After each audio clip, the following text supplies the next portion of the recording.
Bismillahirrahmanirrahim. Assalamualaikum warahmatullahi wabarakatuh.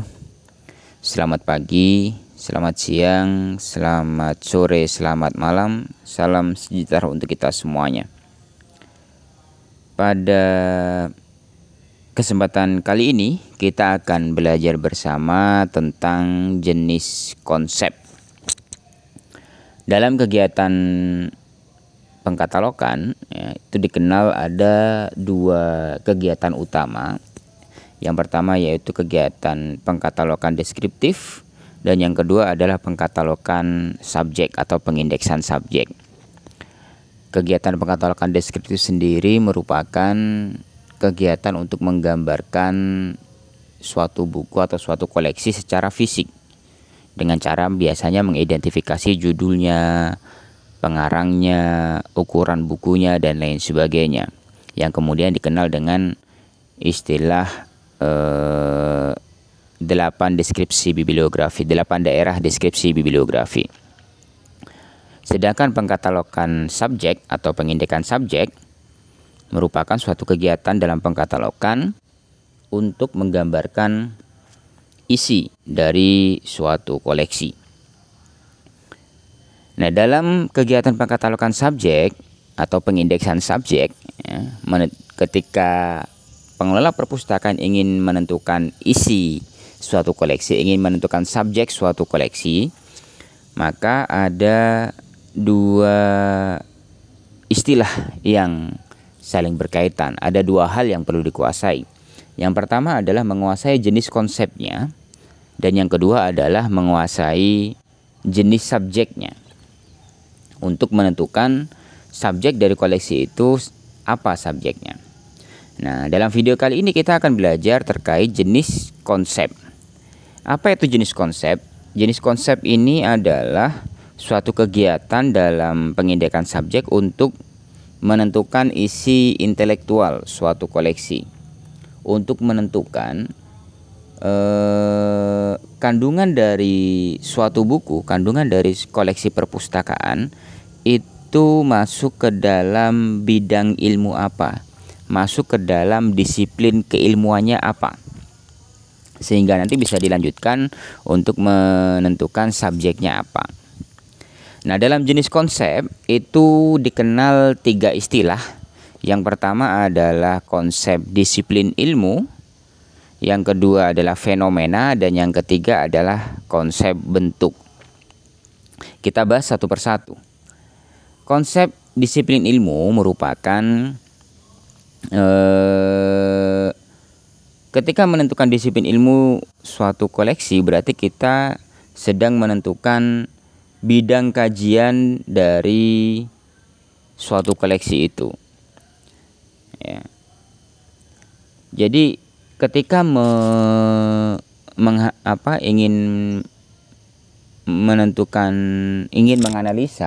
ingin menganalisa suatu koleksi, isinya tentang apa, maka pengelola perpustakaan harus tahu dulu koleksi tersebut masuk ke dalam bidang keilmuan apa, disiplin ilmunya apa. Nah, disiplin ilmu ini bisa terbagi ke dalam 2 bagian. Yang pertama adalah disiplin ilmu fundamental dan subdisiplin. Disiplin ilmu fundamental ini merupakan bidang kajian utama dalam suatu ilmu pengetahuan. Kalau dalam filsafat kita mengenal ada 3 pembagian ilmu pengetahuan. Misalnya ada ilmu alam, ada ilmu sosial, ada ilmu-ilmu formal atau ilmu-ilmu praktis. Misalnya, itu bisa dijadikan sebagai disiplin ilmu fundamental.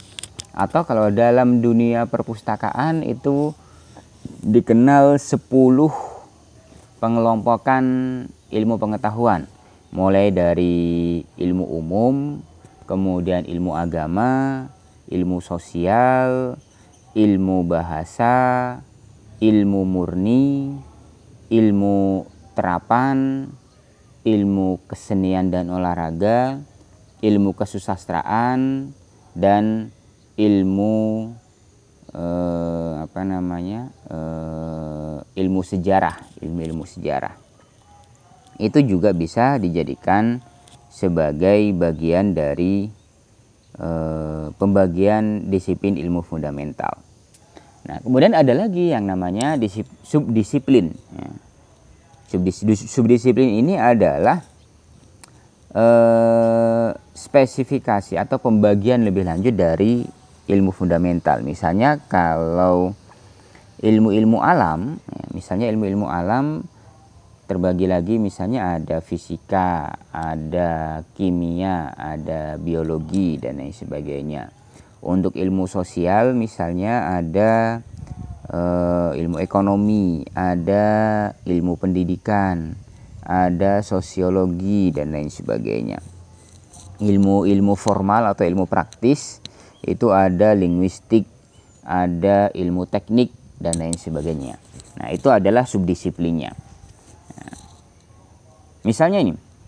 misalnya ketika ada buku berjudul IPA Terpadu, maka jelas disiplin ilmunya adalah ilmu alam atau IPA.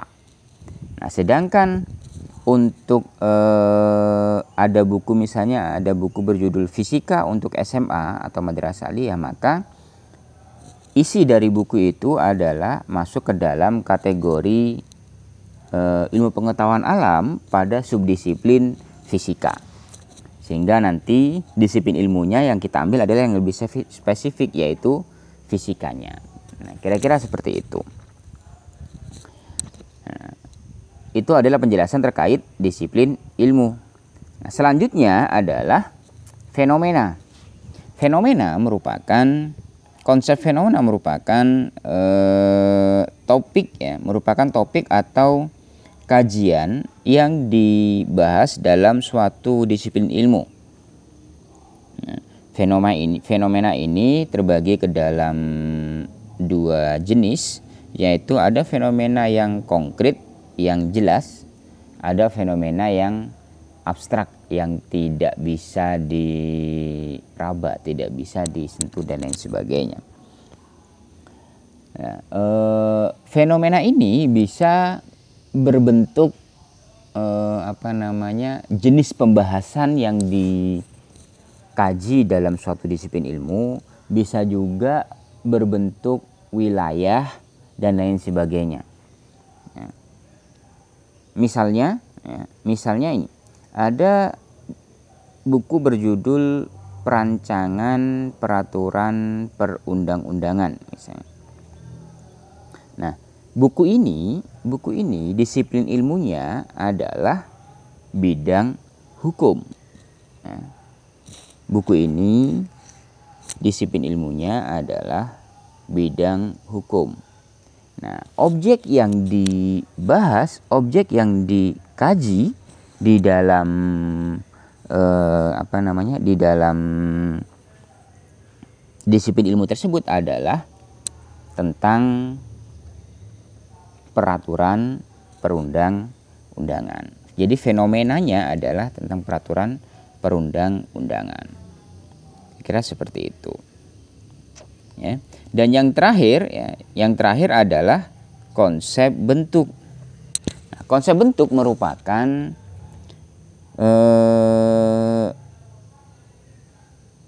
bagaimana suatu disiplin ilmu itu, bagaimana suatu dokumen yang mengandung bidang kajian tertentu itu disajikan. Jadi bagaimana bentuknya, bagaimana bentuk dokumen tersebut, ya. Bisa berbentuk buku, bisa berbentuk majalah, dan lain sebagainya. Lebih lanjut,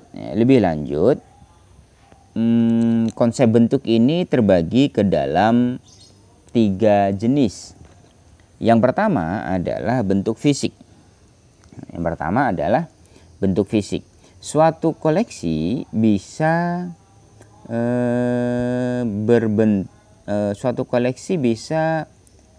berbentuk tidak hanya berbentuk buku, bisa berbentuk lain. Misalnya kaset kumpulan ceramah Kiai Haji Zainuddin MZ misalnya. Maka disiplin ilmunya masuk ke dalam bidang ilmu agama, sedangkan bentuknya adalah kaset. Atau misalnya majalah pertanian, misalnya majalah pertanian, maka disiplin ilmunya bukan majalah, tapi disiplin ilmunya adalah pertanian, sedangkan bentuknya adalah majalah. Kira-kira seperti itu. Bentuk yang kedua, jenis bentuk yang kedua adalah bentuk penyajian. Nah, bentuk penyajian ini jadi suatu koleksi, suatu bidang ilmu itu bisa disajikan dalam bentuk lambang, bisa juga dalam bentuk tata susunan tertentu, atau bisa juga untuk kelompok tertentu. Misalnya,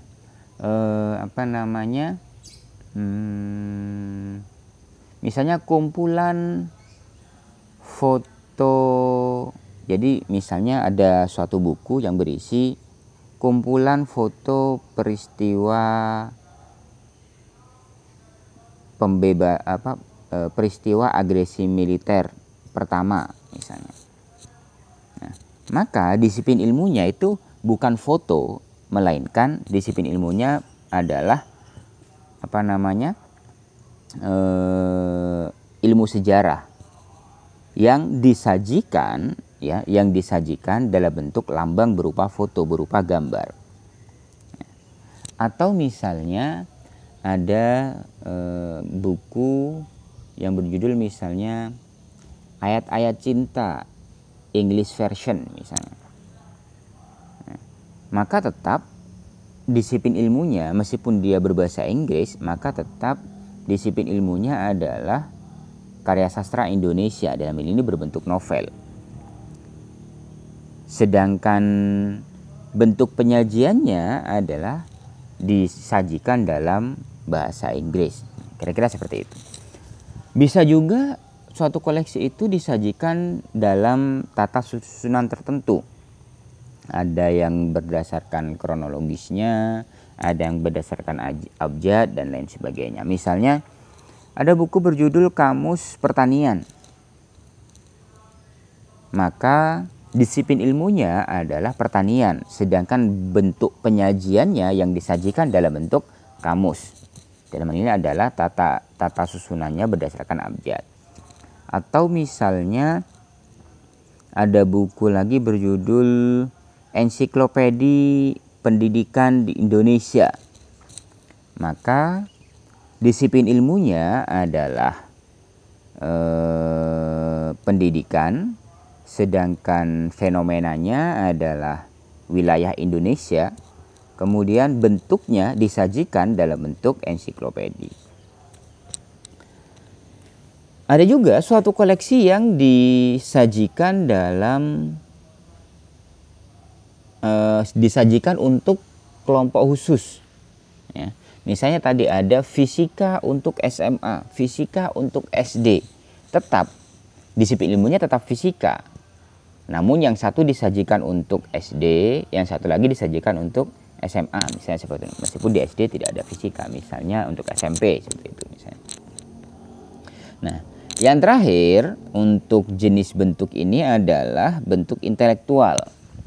Jadi suatu bidang ilmu, suatu disiplin ilmu itu terkadang disajikan dalam bentuk intelektual yang lain atau dilihat dari kacamata disiplin ilmu yang lain. Misalnya ada buku berjudul Filsafat Ekonomi. Nah, isi dari buku itu adalah membahas tentang bidang ilmu ekonomi yang dikaji dari sudut pandang filsafat. Atau misalnya ada buku berjudul Pendidikan Sejarah dan ada lagi buku berjudul Sejarah Pendidikan misalnya. Ketika ada buku berjudul Pendidikan Sejarah, maka buku tersebut berisi tentang sejarah. Namun dilihat dari kacamata pendidikan. Sedangkan sejarah pendidikan, maka disiplin ilmunya masuk ke dalam kategori pendidikan. yang dilihat dari kacamata sejarah. Nah, sehingga bentuk intelektualnya adalah sejarah. Nah, kira-kira seperti itu. Nah, itu penjelasan sekilas terkait jenis konsep. Ya, semoga bisa dipahami, dan bisa bermanfaat. Kurang lebihnya mohon maaf. Selamat pagi, selamat siang, selamat sore, selamat malam. Wassalamualaikum warahmatullahi wabarakatuh.